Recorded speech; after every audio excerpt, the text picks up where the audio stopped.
First things first, massive thank you, Professor Moreno, for joining us today for talking about everything 15-minute city, which of course is your concept. So this concept of the 15-minute city has been discussed under different guises for many years now, but what would you say has caused it to become increasingly relevant at the moment?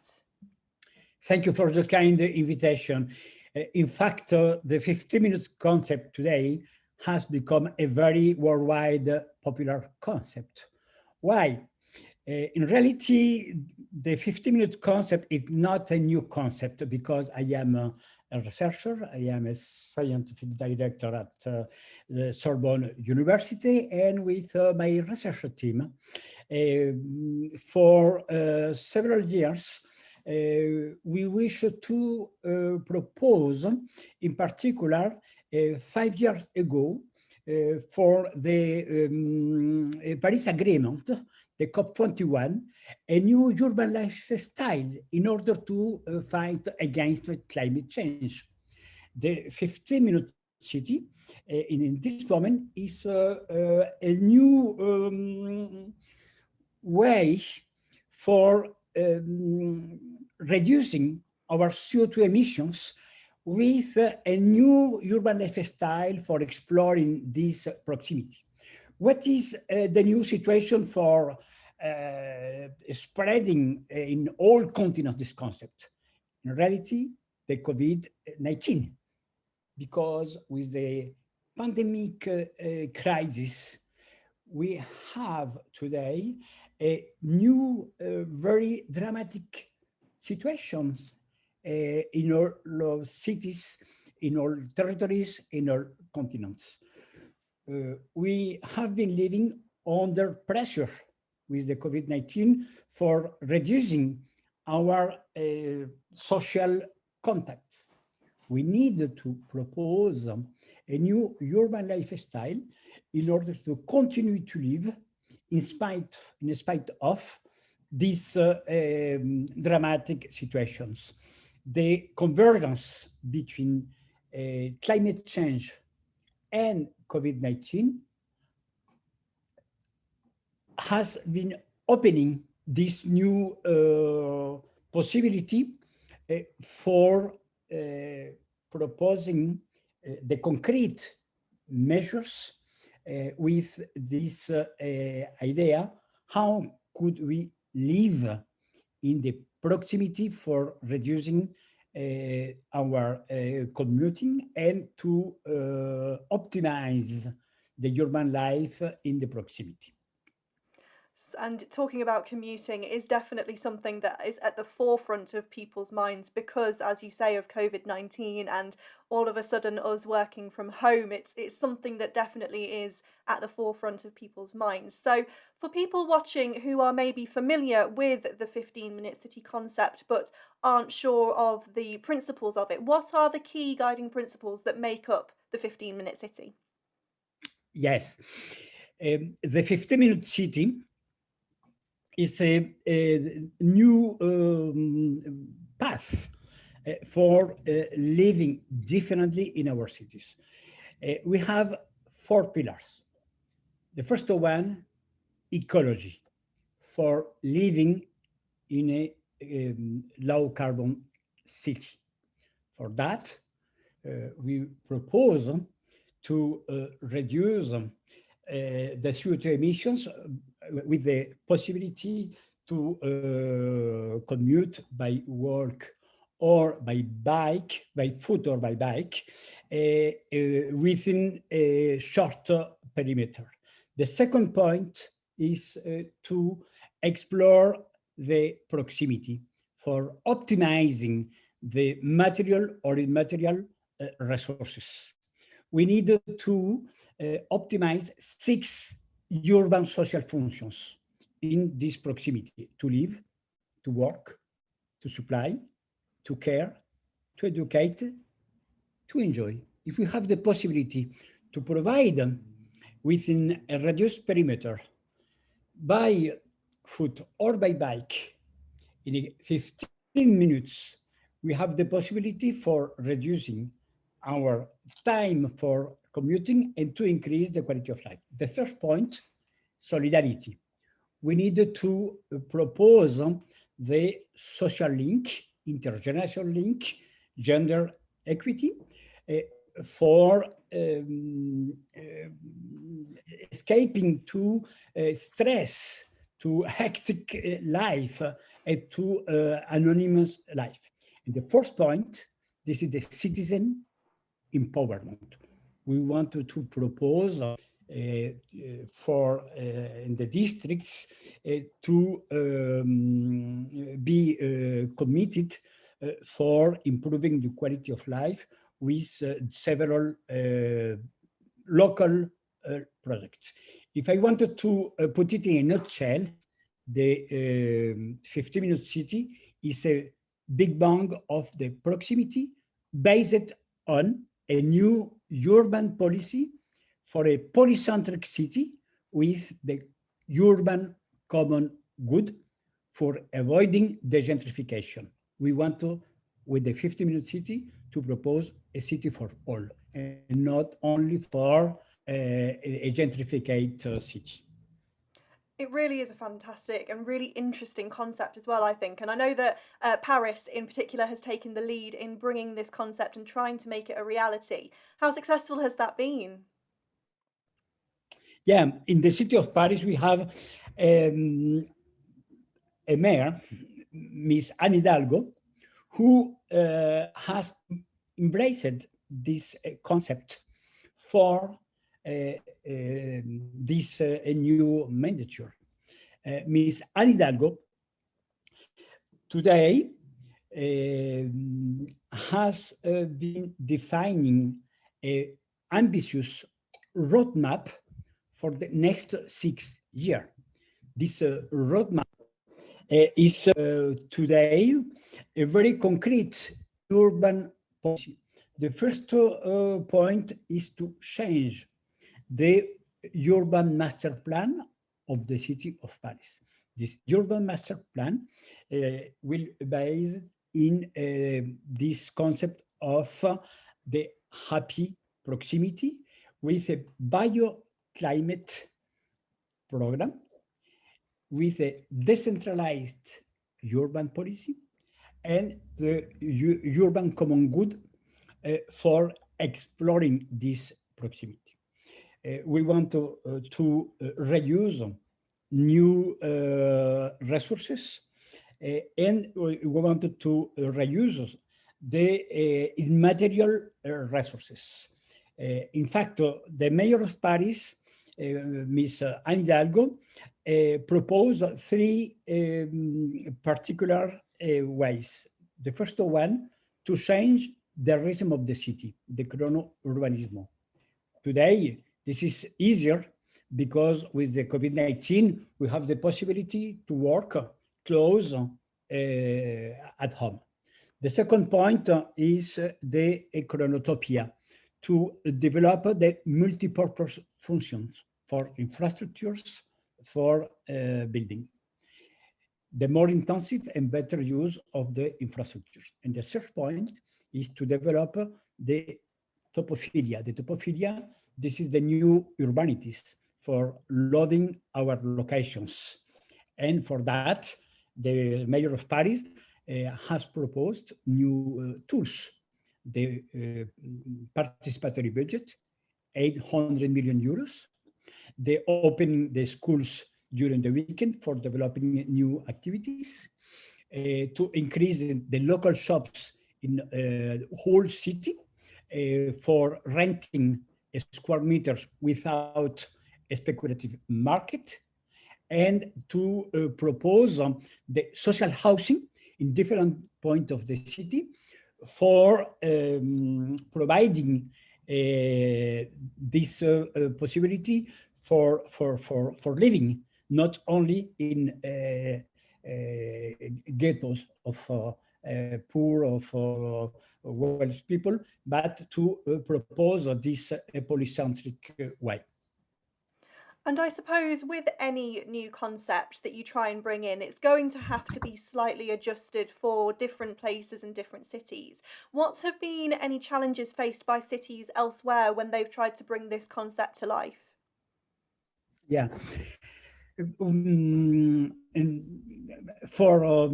my research team, it was very delighted when the global network of cities, the C40 cities, has decided to take the concept of 15-minute city for implementing in several cities of this powerful network. London, Paris, Milan, New York, Buenos Aires, etc., etc. The city of Milan in Italy um, was very interested in exploring the concept of 15-minute city for a new roadmap after the COVID-19. And the mayor of Milano, Giuseppe Sala, in reality took very strong decisions to implement the 15-minute city as the main way for proposing a new urban lifestyle, not after the COVID, because we are unfortunately still living in the COVID period, but the city of Milan today has been implementing this concept of 15-minute city in this important city. In other cities, of course, in France, in not only Paris, but in the middle cities, in the small cities. In Barcelona, there are very important traditions for developing the cities of proximity. In Canada, the city of Montreal, the city of Toronto, the Peel region, the city of Brampton. In Latin America, the city of Bogota. Yesterday, I discussed with my colleague Buenos Aires. 2 weeks ago in India, in Jaipur. In reality, I am very surprised because several cities around the world are interested in explore the possibility for customizing this concept in the specific conditions. I said to the different colleagues around the world, the 15-minute city is not a magic wand. The 15-minute city concept is a framework for exploring in the specific condition of each one of cities the possibility for applying in the particular cultural, economic, social, and urbanistic condition. But at the same time, I consider that this is a best way today for proposing a new urban lifestyle compliant at the same time with the commitment for climate change and at the same time to continue to preserve the quality of life in spite of the COVID-19 pandemic crisis. And so today, of course, we're posing the question whether Nottingham could be a 15-minute city in the future. So, what would you recommend for the city to try and avoid any potential pitfalls that may be on the horizon potentially? Yes. Reality, in my quality of researcher, my position is to advise different mayors for considering the application of this way in each one of cities. I have three advice. The first one, to consider the common good before all in order to explore how could we use the resources in the proximity with this urban flagship, the common good. What is the common good? The common good is the totality of the resources, public or private, with the capabilities for increasing the quality of life of people. Uh, Water, air, green areas, public space, health, data, and immaterial things such as rules and laws. Uh, I consider that the common good will be the first point if we wanted to propose the 50-minute city as a new urban policy. The second point, to explore the resources in different districts, because in reality, uh, we have in each one of our districts lot of resources, lot of material resources, lot of square meters, lot of buildings, lot of areas. But in general, these resources are unused. We need to optimize the resources. For that, we need to explore the different resources. The first point, we need to create the new administrative and financial tools if we wanted to develop this concept. The administrative tools in the city of Paris, for example, we have the commercial property of the city of Paris for managing the local shops. We have a real estate of the city of Paris for managing social housing.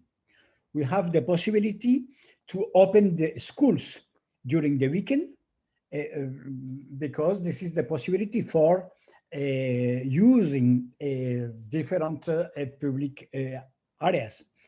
And we have the possibility to decide the new mobilities, in particular when we could propose the bike sharing for people.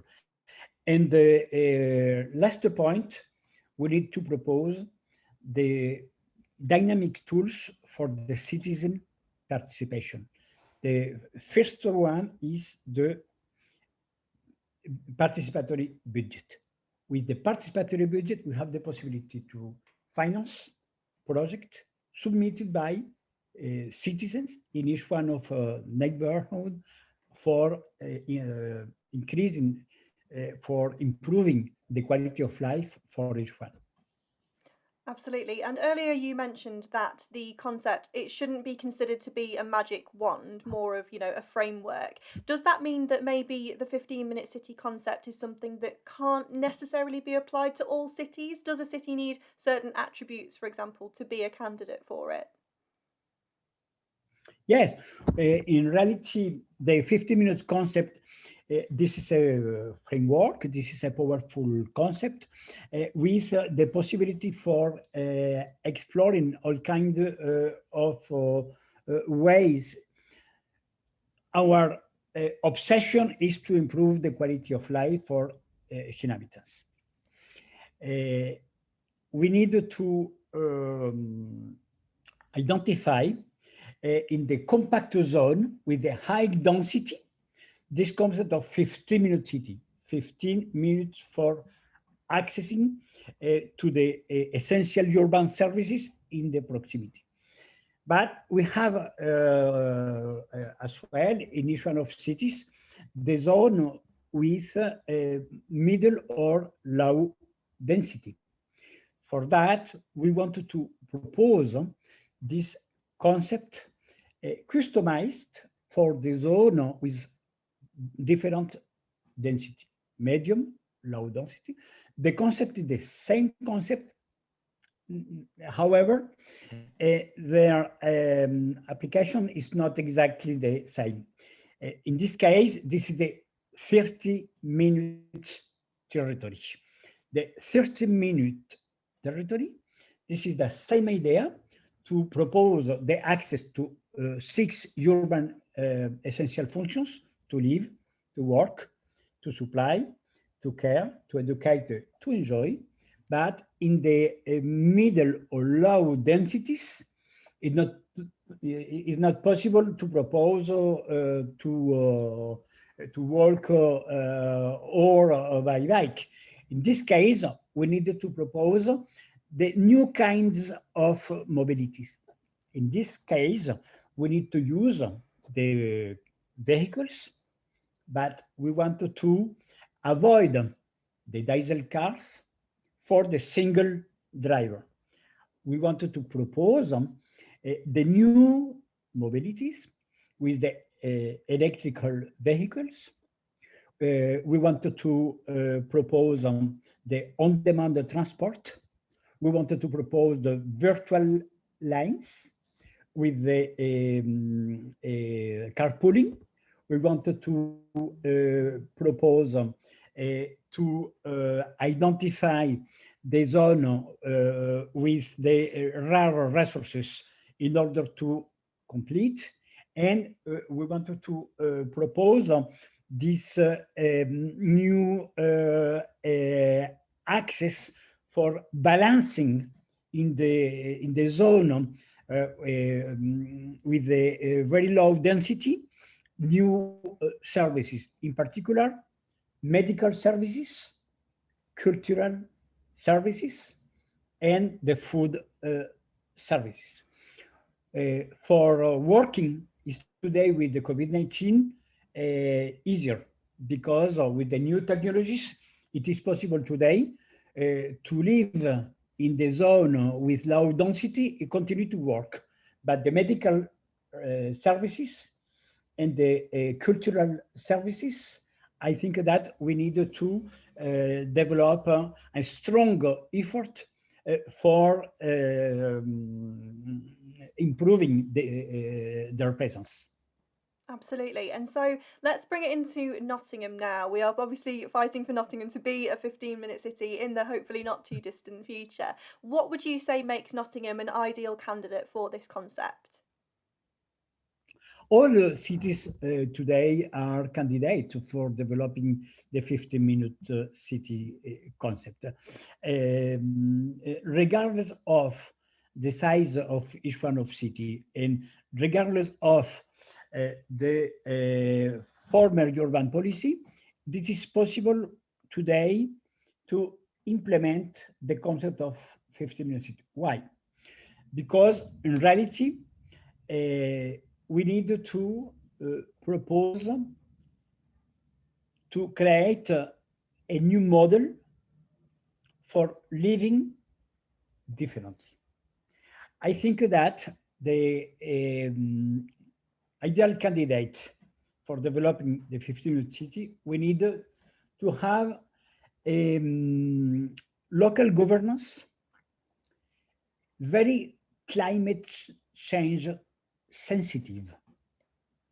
This is very, very important because the origin of the 15-minute city concept is before all to reduce the CO2 emissions because we need to reach the carbon neutrality at the horizon 2050.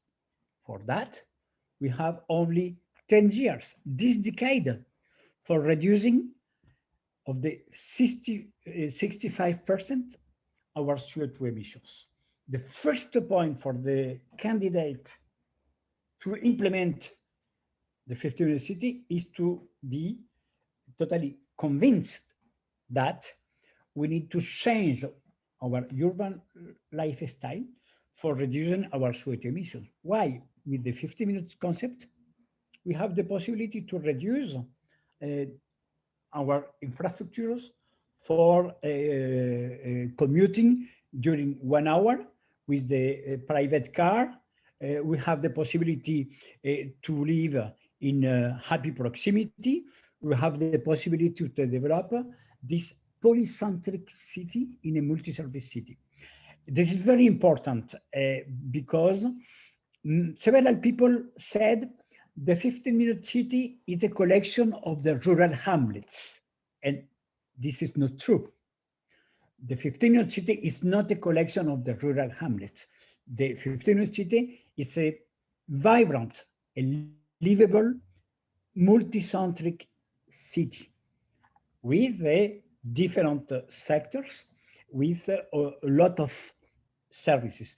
But at the beginning, we should convince that we need to fight against the climate change, and for that we need to reduce our constraint movement.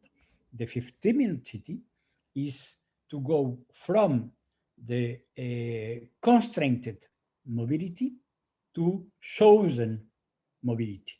You have the possibility to decide use another kind of mobility without CO2 by foot or by bike.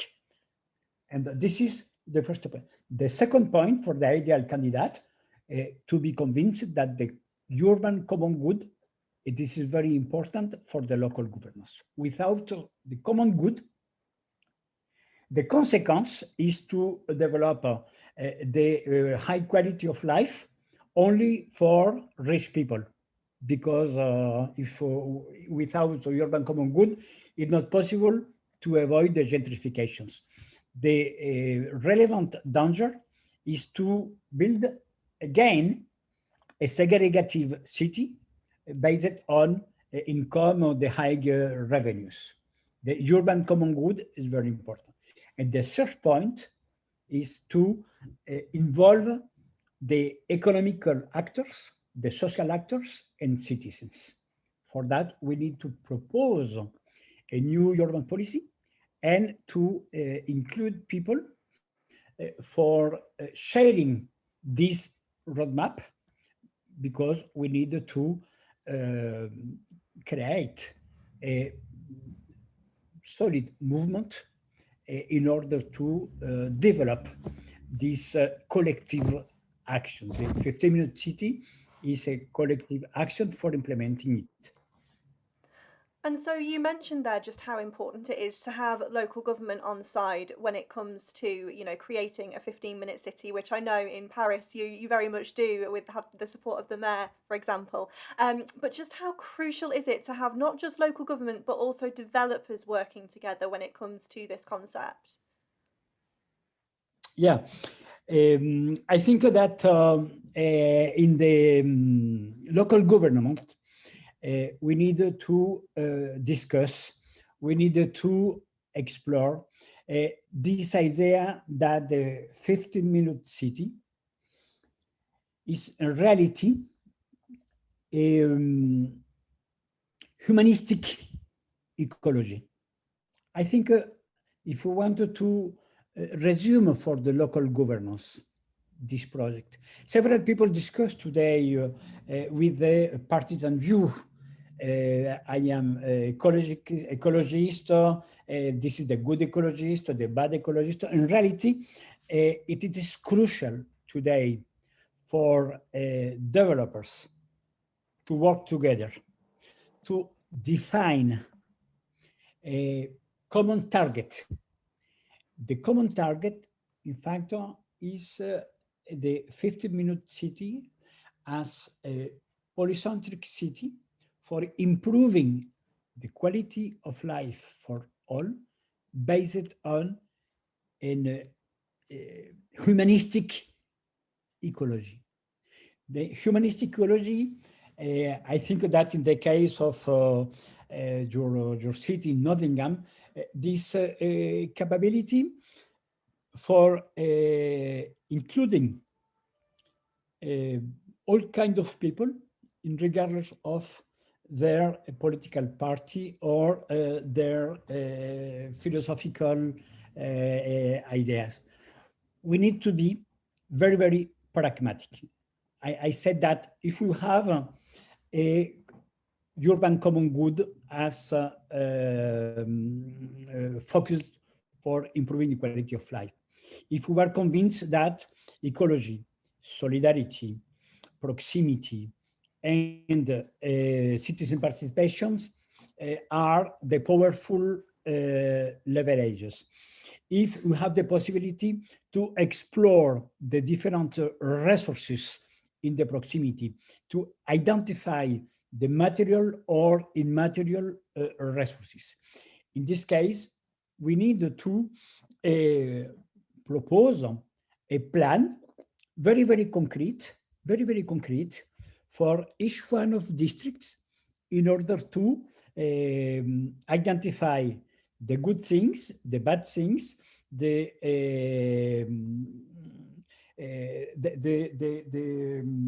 absence of the services in order to build this master plan for creating the complete areas for mixing the urban social functions, for mixing the urban social areas, for implementing new economic transformation with the new service model.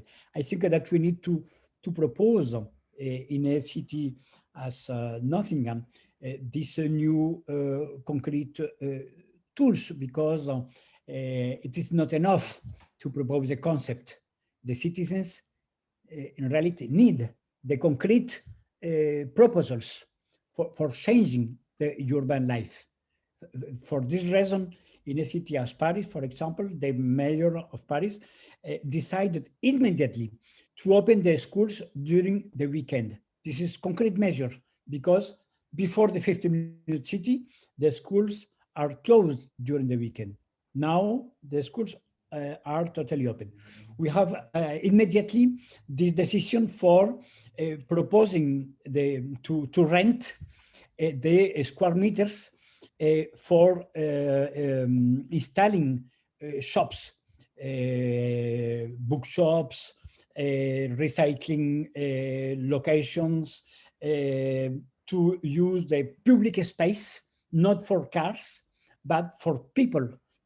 We need to propose the very concrete measures, even if during this time we need to build a roadmap. Absolutely. And today, of course, we are talking about the Island Quarter as potentially being key in Nottingham's plans to become a 15-minute city. What are your thoughts on the Island Quarter plans so far? We think that the potentially use of the 15-minute city in Nottingham, in my opinion, is linked in this way for creating a new model of the urban life. I think that we need to be inspired. We need to work collectively. We need to exchange new ideas. We need to exchange new projects. My experience in different cities for exploring the 50-minute city, in reality, is a permanent exchange between the local governance, the researchers, scientists, economic private sector. And if we wanted to go far, we need to start quickly. The danger is to expect to finish an ambitious plan before starting. I think that we need to combine the inspiration based on the framework of 15 minutes concept. In this way, we are totally ready for helping you, for exchanging with you about our experience as a City of Paris, as researchers. We wanted to create a network of cities which has been practices this concept. And one of the important sectors for starting, this is the real estate, because in several cities we needed to change the point of view of the companies involved in real estate. We need to stop the vertical real estate. We need to propose a new kind of real estate based not only in the vertical functions for corporate building, for social housing. We needed to mix, we needed to develop the mixing areas. In the same area, we need to find social housing, jobs, commercial activities, medical services, cultural activities, etc. And our need today is to stop the different vertical real estate activities, because the time for reinverse this risk is very long. I think that this is the first point to create a new dynamic in the real estate for prioritizing these multi-services areas. Thank you. And yes, it's an exciting time, isn't it? I suppose it's a daunting time because we are coming out of this pandemic, but it is an exciting time where there will be the opportunity to try new things that maybe we didn't consider before. Now, this concept, of course, you have recently written an ebook on called The Urban Life and Proximity at the Time of COVID-19. So if anyone is interested in wanting to read a little bit more, where can they access your book? Yeah, of course. In these complicated times during the lockdown in France, I wrote an ebook today available in 5 languages: in French, English, Spanish, Italian, Portuguese, with this convergence. They live today in cities at the times of climate change and COVID-19. My ebook is available in all digital platforms for downloading. This is a only ebook with one only download. The volume is in 5 languages. The interface is in French, but my volume is in 5 languages. When we have the download, automatically we have the 5 languages. Yeah. You put us to shame with all of the languages that you can speak in anyway. So, but no, thank you so much for your time today, Professor Moreno. It was lovely to meet you. And